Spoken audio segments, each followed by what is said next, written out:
할렐루야. 우리 시간 함께 나눌 말씀은 출애굽기 1장 1절에서 7절 말씀입니다.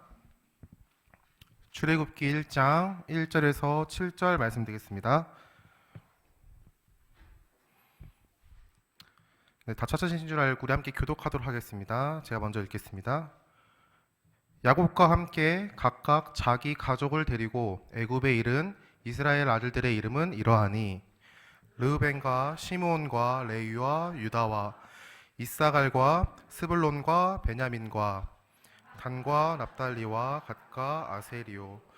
야곱의 허리에서 나온 사람이 모두 70이요 요셉은 애굽에 있었더라.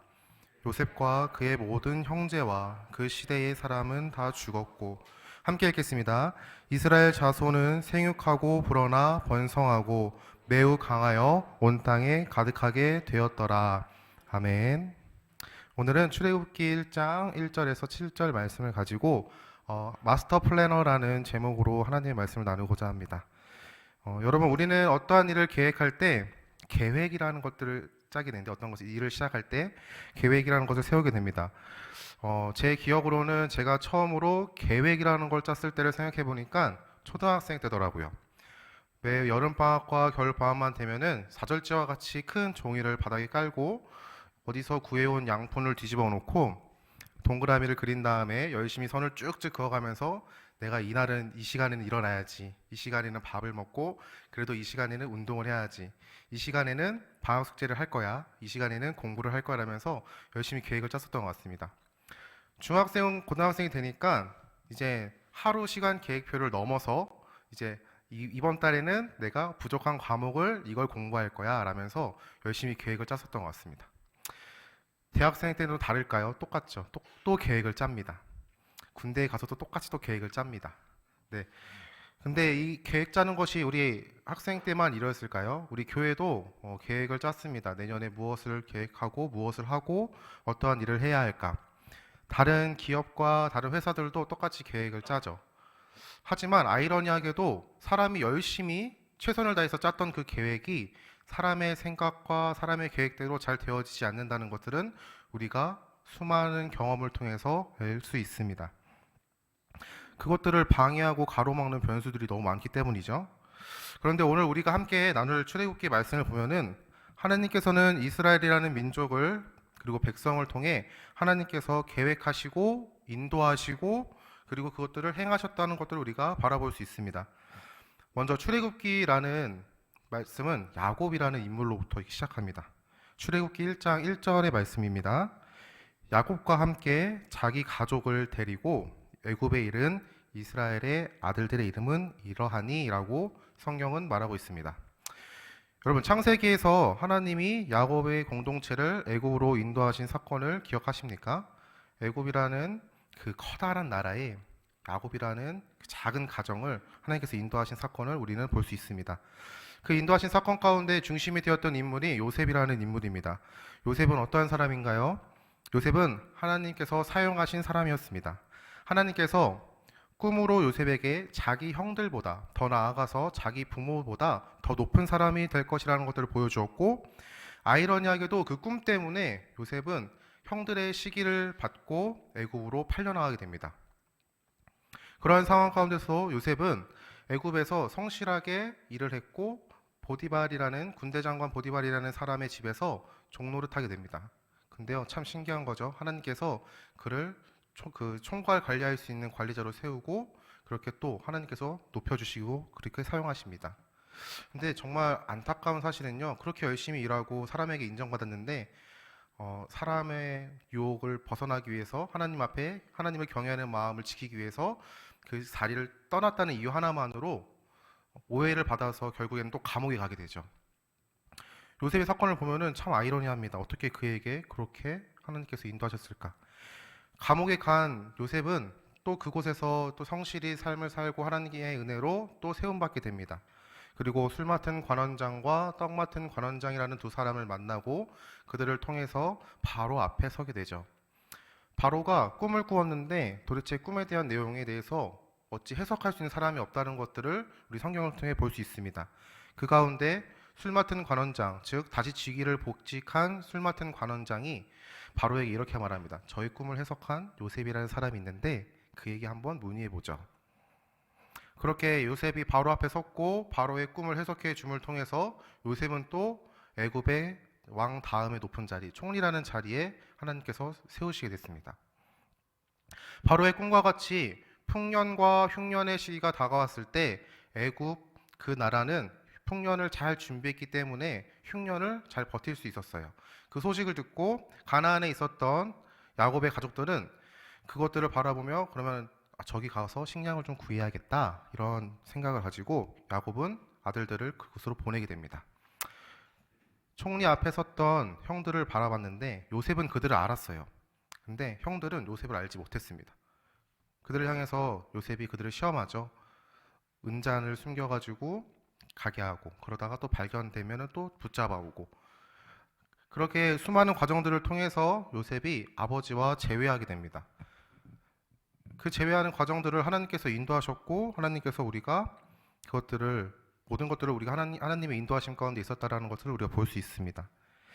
근데 출애굽기 1장 1절의 말씀을 잘 보면요. 참 아이러니한 표현이 나오는데요. 제가 읽어드리겠습니다. 야곱과 함께 각각 자기 가족을 데리고 애굽에 있는 이스라엘 아들들의 이름은 이러하니. 여러분, 야곱과 이스라엘은 동일 인물입니다. 야곱과 이스라엘은 동일 인물, 같은 사람을 가리키고 있는 말인데 왜 성경은 야곱과 이스라엘을 구분해서 우리에게 이렇게 말하고 있을까요? 첫 번째로는 하나님의 계획은 성도가 그 거룩함을 드러내는 것이라고 우리에게 말하고 있습니다. 하나님께서 우리에게 거룩함을 요구하고 계신다는 것이죠. 출애굽기 1장 1절에서 야곱과 이스라엘이라는 이름이 나오는데 야곱과 이스라엘은 한 사람을 가리킨다고 제가 말씀드렸습니다. 그런데 야곱과 이스라엘이라는 이름은 뜻이 참으로 정반대되는 그러한 의미를 갖고 있어요. 먼저 야곱에 대한 의미를 좀 함께 보기 소망합니다. 창세기 25장 26절 말씀입니다. 후에 나온 아우는 손으로 에서의 발꿈치를 잡았으므로 그 이름을 야곱이라 하였으며 야곱의 아버지인 이삭과 야곱의 어머니인 리브가는 그 둘 사이에 쌍둥이를 잉태했는데 그의 형은 에서였습니다. 야곱이 형인 에서보다 먼저 나오고자 해서 그의 발꿈치를 붙잡았다라고 성경은 말하고 있어요. 야곱이라는 이름은 발꿈치를 잡다, 제지하다, 속이다, 횡령하다 라는 의미를 갖고 있는 히브리어 아카브라는 단어에서 유래된 말로 발꿈치를 잡은 자라는 의미를 갖고 있습니다. 야곱이라는 이름은 어찌 보면은 참 사람 인간적인 그러한 면들을 참 표현하고 있다라고 보시면 될 것 같아요. 그러나 그 반대되는 이스라엘이라는 이름은 인간적인 면보다는 하나님 영적인 의미가 더 강하다고 보시면 될 것 같은데 창세기 32장 27절에서 28절에서 이렇게 말합니다. 그 사람이 그에게 이르되 내 이름이 무엇이냐? 이르되 야곱이니이다. 그가 이르되 내 이름을 다시는 야곱이라 부를 것이 아니요 이스라엘이라 부를 것이니 이는 네가 하나님과 및 사람들과 겨루어 이겼음이니라. 야곱이 삼촌 라반의 집에서 떠나 자신이 살던 곳으로 돌아가려고 했습니다. 이때 자신의 형인 에서가 자신을 죽인다는 그 소식을 듣고 자신이 갖고 있던 모든 재물과 가족과 아내와 자녀들을 두 진영으로 나누어서 보내게 돼요. 야곱이라는 이름과 같이 참으로 인간적이다라는 그런 모습을 볼 수 있는데 야곱은 자신의 모든 소유를 먼저 다 보내고 나서 약복강가에 혼자 앉아 있을 때 그때 하나님의 사자가 찾아옵니다. 이때 야곱은 그 하나님의 사자를 붙들고 자신을 축복하지 않으면 가실 수 없습니다 라며 그와 씨름하게 되죠. 이때 그 사자가 야곱의 허벅지에 뼈를 부러뜨리고 그리고 야곱의 이름을 바꾸어 말합니다. 이스라엘이라는 그 이름은 힘을 겨루다라는 뜻인데요. 힘을 겨루다라는 그 사라라는 히브리어 단어와 하나님을 뜻하는 엘이라는 히브리어 단어를 합성해가지고 만드는 단어인데 하나님과 겨루었다라는 뜻을 갖고 있습니다. 이런 이름은 창세기 35장 9절에서 13절의 말씀에서도 한 번 더 나옵니다. 제가 읽어드리겠습니다. 창세기 35장 9절에서 13절입니다. 야곱이 바단 아람에서 돌아오매 하나님이 다시 야곱에게 나타나사 그에게 복을 주시고 하나님이 그에게 이르시되 내 이름을 야곱이지만은 내 이름을 다시는 야곱이라 부르지 않겠고 이스라엘이 내 이름이 되리라 하시고 그가 그의 이름을 이스라엘이라 부르시고 하나님이 그에게 이르시되 나는 전능한 하나님이라 생육하고 번성하라 한 백성과 백성들의 총회가 내게서 나오고 왕들이 내 허리에서 나오리라.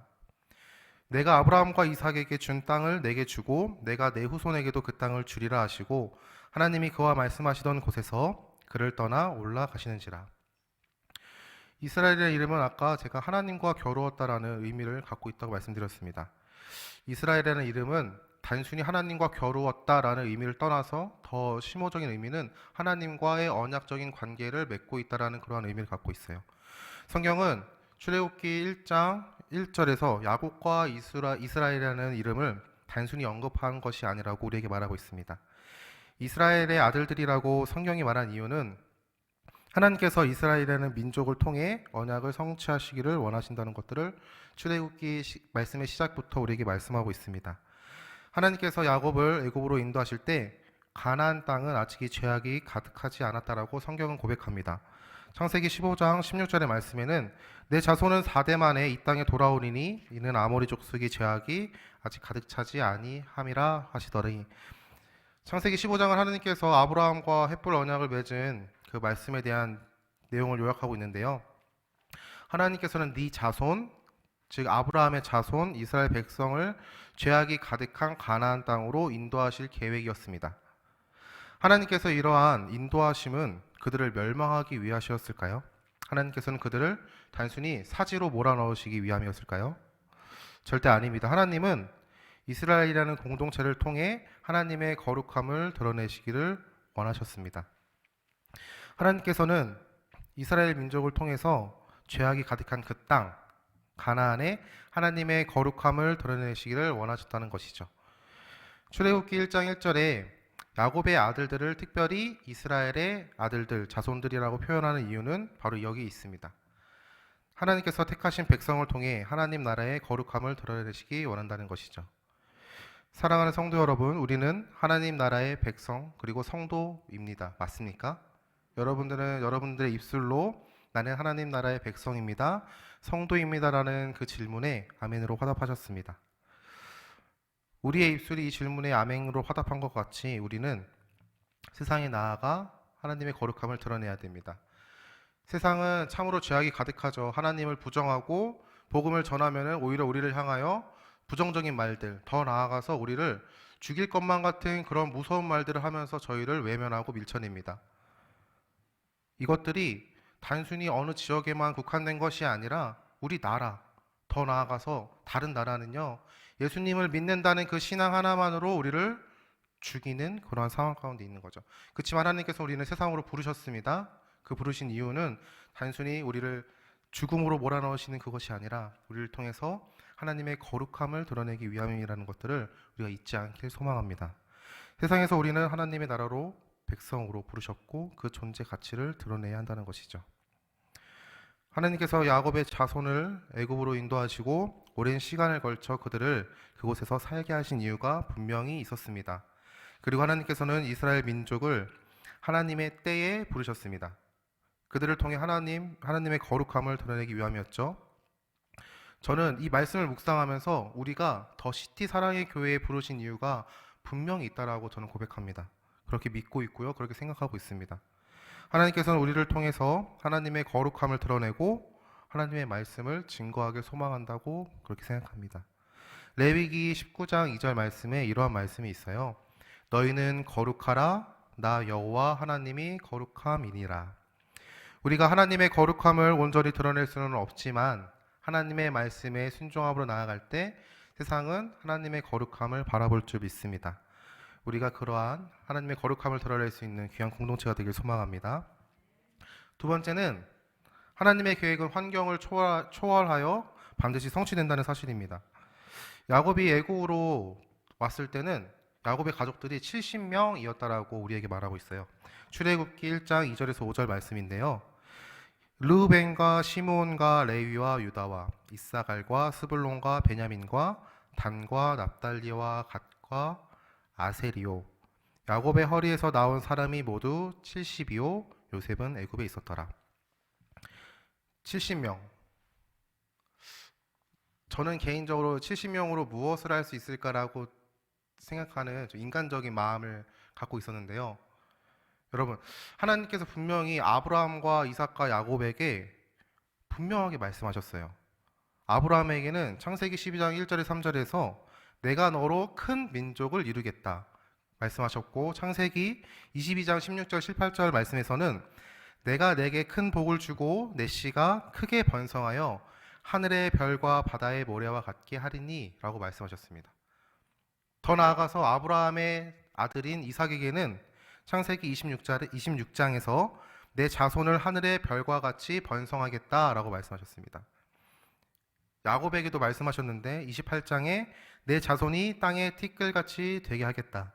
35장에서는 생육하고 번성하라. 한 백성과 백성의 총회가 내게서 나오고 왕들이 내 허리에서 나올 것이다. 여러분, 70명이라는 숫자를 바라봤을 때 이 하나님의 말씀이 과연 성취될까라는 그런 인간적인 생각을 갖고 성경을 좀 묵상하게 되었던 것 같아요. 그러나 하나님께서는 저희 연약한 믿음을 향하여 분명하게 말씀하십니다. 내가 너로 큰 민족을 이루겠다. 내가 내 씨가 크게 번성하여 하늘의 별과 같고 바닷가의 모래와 같게 하겠다. 내 자손을 하늘의 별과 같이 번성하겠다. 내 자손이 땅의 티끌과 같이 되게 하겠다. 한 백성과 백성들의 총회가 내게서 나오고 왕들이 내 허리에서 나올 것이다. 애굽에 들어갔던 이스라엘 야곱의 가족들은 70명이었습니다. 근데 우리가 출애굽기를 자세히 계속 읽어보다 보면요, 출애굽기에서 나온 사람의 수 장정만 60만 명이라고 고백을 해요. 장정을 가리키는 대상은 성인 남성만을 가리키는 대상입니다. 그러면은 대략 어림잡아서 총 출애굽했던 인원수가 약 200만 명 이상 된다라고 그렇게 신학자들은 고백하고 있거든요. 여러분, 하나님의 계획은 반드시 성취된다는 그 사실을 여러분 믿습니까? 마스터 플래너 되시는 그분께서 우리를 향하신 퍼펙트 플랜을 갖고 계신다는 거예요. 완전한 계획, 불변할 수 없는 계획, 그리고 그 하나님께서는 그 계획하심을 성취하시고 있다는 것이죠. 사랑하는 성도 여러분, 우리가 코로나로 인해서 많이 위축되었죠. 코로나 때문에 참 많이 힘든 시기를 보내고 있는 것 같습니다. 제가 이 교회를 전도사로서 부임하기 위해서 면접을 봤을 때가 좀 생각이 나더라고요. 담임 목사님과 사모님과 주일에 면접을 봤어요. 주일에 면접을 봤는데 담임 목사님과 사모님께서 이런 말씀을 해주셨어요. 제가 청소년부와 청년부를 지원했었는데요. 지금 교회가 많이 침체되어 있습니다. 청년부는 개척한다는 마음을 가지고 섬겨줬으면 좋겠습니다라는 말씀을 해주셨습니다. 이러한 상황 가운데서 하나님께서는 저를 감사하게도 이 교회 전도사로서 하나님의 나라를 섬길 수 있는 기회를 허락하셨죠. 교회에만 어려움이 있을까요? 새로운 사회적 거리를 두기로 인해서 개인의 삶에도 많은 어려움이 생기더군요. 백신을 맞지 않은 분들은 식사조차도 카페에 가서 차 한 잔 마시는 것조차도 눈치를 보면서 내가 꼭 죄인인 것 마냥 그러한 삶을 요즘 보내고 있는 것 같습니다. 그러나 사랑하는 성도 여러분, 하나님께서는 우리와 함께 하신다는 그 약속을 잊지 않길 소망합니다. 하나님께서는 놀라우신 계획을 세우셨고 우리와 함께 하십니다. 현재 우리는 절망적인 길을 걷는 그런 상황을 살아가는 게 아니라 소망할 수 있는 길을 걷고 소망할 수 있는 삶을 살아갈 수 있다는 것을 잊지 않길 소망합니다. 하나님께서는 우리와 함께 하시는데 무엇을 두려워하시고 걱정하십니까? 하나님께서 이사야 41장 10절에서는 이렇게 말하고 있습니다.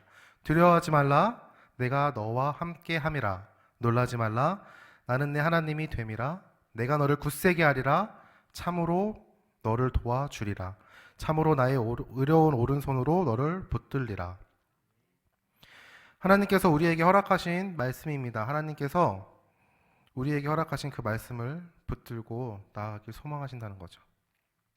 그 약속의 말씀을 우리가 믿고 의지할 때 그 말씀이 단순히 성경이라는 책에 기록되어 있는 글이 아니라 우리의 삶의 힘과 능력이 되고 더시티 사랑의 교회 우리 공동체의 힘과 능력의 말씀이 될 줄 우리는 믿습니다. 그런 말씀을 믿고 순종하며 나아갈 수 있는 우리가 되길 소망합니다. 세 번째는 마스터 플래너 되시는 그분을 신뢰한다면요, 우리는 다음 세대에게 우리의 신앙을 전수해야 된다는 것이죠. 출애굽기 1장 6절에서 7절 말씀을 보면요, 요셉과 그의 모든 형제와 그 시대의 사람은 다 죽었고 이스라엘 자손은 생육하고 불어나 번성하고 매우 강하여 온 땅에 가득하게 되었더라 라고 고백합니다. 70명으로 시작한 야곱의 가족들, 자손들이 시간이 지나고 보니까 요셉과 그와 모든 사람들, 그의 형제들이 다 죽었어요.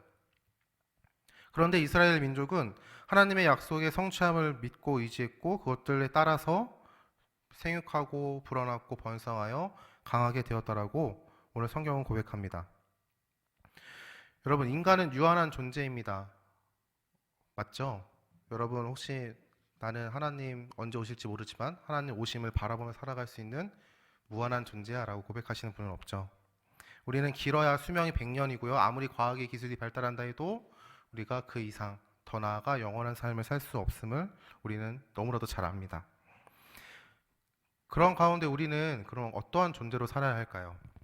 마스터 플래너 되시는 하나님의 계획하심 안에 살아가는 우리는 어떠한 사람으로 살아가야 할까요?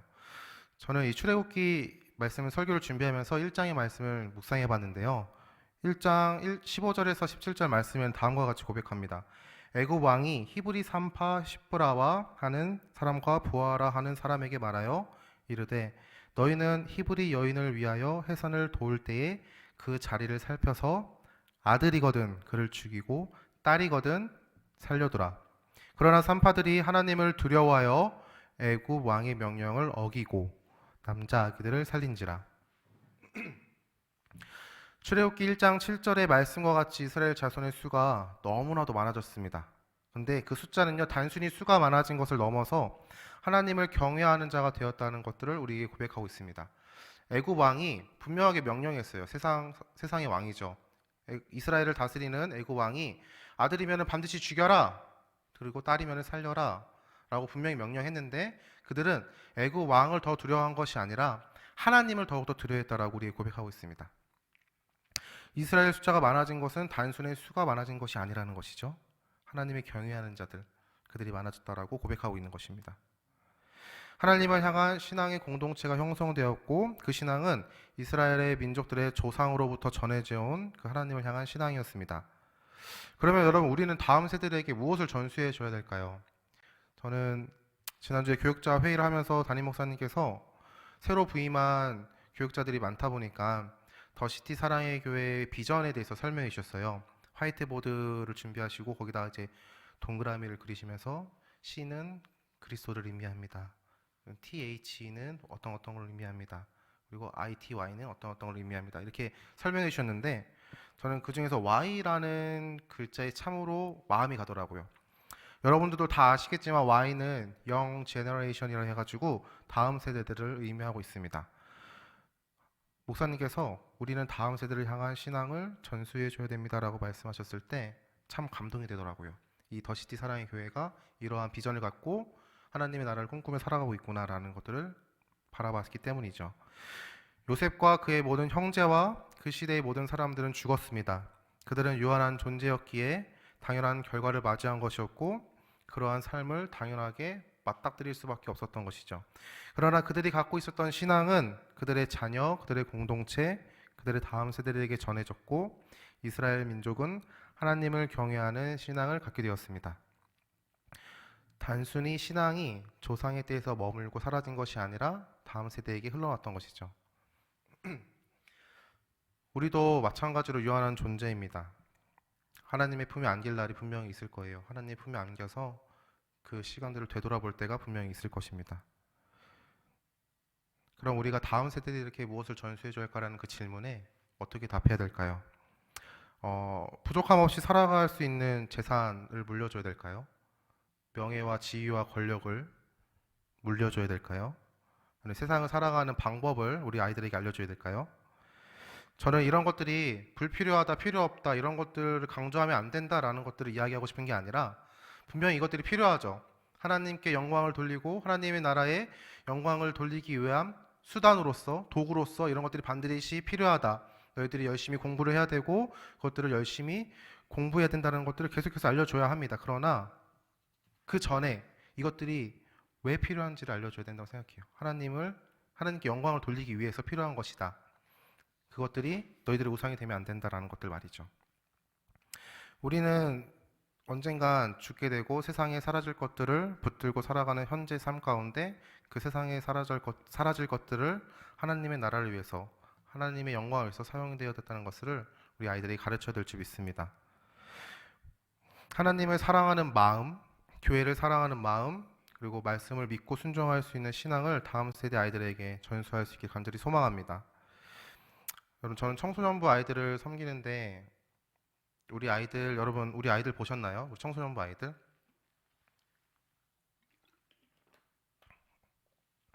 면접 때 했던 그 목사님의 말씀이 아직도 생각났어요. 우리 아이들 많이 침체되어 있습니다. 그 한마디가요. 제가 2주 두 번째 이 교회에서 예배를 드리고 우리 아이들을 바라봤을 때 보이더라고요. 우리 아이들이 많이 침체되어 있던 상황이. 우리 아이들이 뭔가 예배에 대한 마음은 있는데 그러한 것들을 표현하지 못하고 공동체를 사랑하는 마음은 있는데 그것들과 함께 할 수 없는 이 상황이 너무나도 안타깝게 저에게 받아들여졌던 것 같습니다. 그 아이들을 바라보고 퇴근을 한 다음에 그 한 주 동안 계속해서 하나님께 물었었던 것 같아요. 하나님, 저는 도대체 이 아이들을 향하여 무엇을 가르쳐야 되고 무엇을 보여줘야 되고 이 아이들에게 무엇을 전해줘야 될까요? 계속해서 고민했던 것 같습니다. 참으로 웃긴 거는 제가 자다가 꿈을 꿨는데 하나님한테 그 질문을 하고 있는 꿈을 꾸더라고요. 하나님, 저 뭐 해야 돼요? 이러면서. 근데 그 상황이 너무나도 당황스러워가지고 꿈에서 딱 깬 다음에 엎드려서 기도했던 것 같아요. 하나님, 이렇게까지 고민하는데 답 좀 주세요. 지혜를 좀 주세요. 그러면서 엎드려서 기도를 했습니다. 하나님, 어떻게 해야 될까요? 지혜를 주십시오. 그때 하나님께서 저에게 하셨던 한마디가 있었는데요. 그게 참 아이러니하더라고요. 너는 행복하니? 라는 질문이었어요. 하나님, 저 어떻게 해야 돼요? 무엇을 해야 돼요? 아이들에게 어떤 것을 전해줘야 돼요? 라고 질문을 드렸는데 하나님께서 답하신 것들은 오히려 너는 행복하니? 라는 그러한 질문이었습니다. 그때 하나님께서 생각하게 하신 찬양 한 곡이 있었는데요. 그거는 바로 행복이라는 찬양이었습니다. 참으로 단순하죠. 행복하니라는 질문에 행복이라는 찬양을 생각나게 하신 거 보면은 제가 참 단순하다는 생각이 드는데 행복이라는 가사에 이렇게 표현되어 있습니다. 화려하지 않아도 정결하게 사는 삶, 가진 것이 적어도 감사하며 사는 삶, 내게 주신 작은 힘 나눠주며 사는 삶, 이것이 나의 삶의 행복이라오. 2절의 가사에는요, 눈물 날 일 많지만 기도할 수 있는 것, 억울한 일 많으나 주를 위해 참는 것, 비록 짧은 작은 삶, 주 뜻대로 사는 것, 이것이 나의 삶의 행복이라오. 후렴에 이렇게 고백합니다. 이것이 행복이라오. 세상은 알 수 없는 하나님의 선물, 이것이 행복이라오. 하나님의 자녀로 살아가는 것, 이것이 행복이라오. 이 찬양을 계속 흥얼거리는 가운데 하나님께서 저에게 깨닫게 하신 것은 너가 전해야 할 것은 분명 하나님의 말씀이고 하나님의 뜻하심이고 하나님의 계획하심이 어떠한 것이다라는 것들을 가르치고 아이들에게 전하고 그 공동체를 회복시키는 것인데 그 방법이 나의 삶이 얼마나 행복한지 하나님의 나라를 꿈꾸며 소망하며 살아가는 그 삶이 얼마나 행복한지를 아이들에게 보여줬으면 좋겠다라는 그런 마음을 주셨습니다. 그러면서 제가 이 면접 때 제출했던 자기소개서를 다시 한번 보게 됐어요. 자기소개서에는 제가 어떠한 목회관을 갖고 목회 철학을 갖고 이렇게 지원했습니다라는 그러한 글들을 적는데 거기서 제가 이렇게 적었더라고요. 다음 세대 아이들에게 하나님과 함께 교제하고 하나님의 공동체에서 신앙생활하는 것이 얼마나 행복하고 감사한 일인지를 아이들에게 가르쳐주고 싶습니다. 이렇게 제가 적었더라고요. 그것들을 잊고 살았던 저의 모습을 하나님께서는 다시 깨닫게 하시고 이렇게 인도하셨습니다. 여러분, 우리가 행복한 신앙생활을 하고 있다고 믿습니까? 저는 행복한 신앙생활을 하고 있습니다. 요즘 너무나도 행복해서요. 제 주변 사람들에게 저의 간증을 계속해요. 너무 행복하다고. 힘든데 분명 힘든 게 있어요. 근데 계속 주변 사람들에게 너무 행복하다. 나 처음으로 전도사로 부임해서 사역을 하는데 너무 행복하다. 성도님들도 너무 좋고 목사님들 너무 좋고 사모님도 너무 좋고 같이 함께 교역하는 교역자 너무 좋고 분명히 아침 일찍 와서 저녁 늦게 퇴근하는데도 너무 좋다. 행복하다. 근데 그 입술의 고백을 다른 전도사님들이 들을 때 이런 말씀 하시더라고요. 너 정말 행복해 보인다. 너처럼 신앙생활 이렇게 즐겁게 신앙생활 하는 사람이 주변에 많았으면 좋겠다. 여러분, 우리가 하나님의 은혜로 지금 이곳 가운데 모였습니다. 믿습니까? 하나님의 은혜로, 하나님의 인도하심으로 더시티 사랑의 교회에 모였고 하나님을 찬양하고 하나님께 예배드리고 주의 말씀을 듣습니다. 그러한 기쁨을 우리가 우리 세대에서 끊어지지 않길 간절히 소망합니다. 첫 번째는 우리들의 아이들에게, 우리 자녀들에게 그것들을 전하길 소망하고요. 두 번째로는 우리 교회의 다음 세대, 더 나아가서는 세상의 수많은 사람들에게 우리의 삶, 하나님과 함께 교제하고 하나님의 말씀에 순종하는 그 삶이 얼마나 행복하고 즐겁고 감사한 것인지를 전하고 증거할 수 있기를 소망합니다. 여러분, 말씀을 마치려고 하는데요. 세상의 창조주가 되시고 인도자가 되시고 구원자가 되시는 하나님은 완전한 계획을 갖고 계십니다. 마스터 플래너 되시는 하나님께서 우리에게 퍼펙트 플랜이라는 완벽한 계획을 허락하셨습니다. 야곱의 가족을 애굽으로 인도하시고 그들을 하나님 나라의 백성으로 세우시기 위해 약 400년이라는 시간을 사용하셨습니다.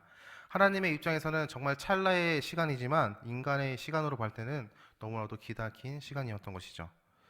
하나님께서는 이스라엘 백성의 수가 차고 그들의 애굽으로 나와야 될 그때에 하나님께서는 이 애굽이라는 그 땅에서 이스라엘 백성을 출애굽하십니다. 하나님께서는 그들을 부르셨고 그들을 완전한 계획 안에서 사용하셨던 것이죠. 우리 모두 하나님의 계획 안에서 각자의 삶에 맞는 계획을 맞춰 살아가고 있습니다. 그리고 그것을 이루기 위해 각자의 최선을 다해 살아가는 것을 우리가 서로 압니다. 그러나 그 최선의 삶이 하나님의 계획하심에 발맞춰 갈 수 있는 삶이 되길 소망합니다. 우리가 하나님의 계획에 발맞춰서 나아갈 때 우리가 하나님의 자녀가 되었다는 그 사실이 참으로 기쁘게 다가올 것 같아요. 우리가 그 삶이 낙마하고 슬피 울 수 있는, 그리고 힘들고 지친 삶이 될 수 있지만 하나님께서 우리와 함께 하신다는 그 믿음의 약속을 붙들고 나아갈 때 우리가 우리의 입술로 감사와 하나님께 영광을 돌릴 수 있다고 저는 생각합니다. 우리가 동행하시고 함께 하시고 하나님을 의지하며 나아갈 때 마스터 플래너 되시는 하나님의 놀라우신 계획하심 안에 동참하는 우리가 되길 소망합니다.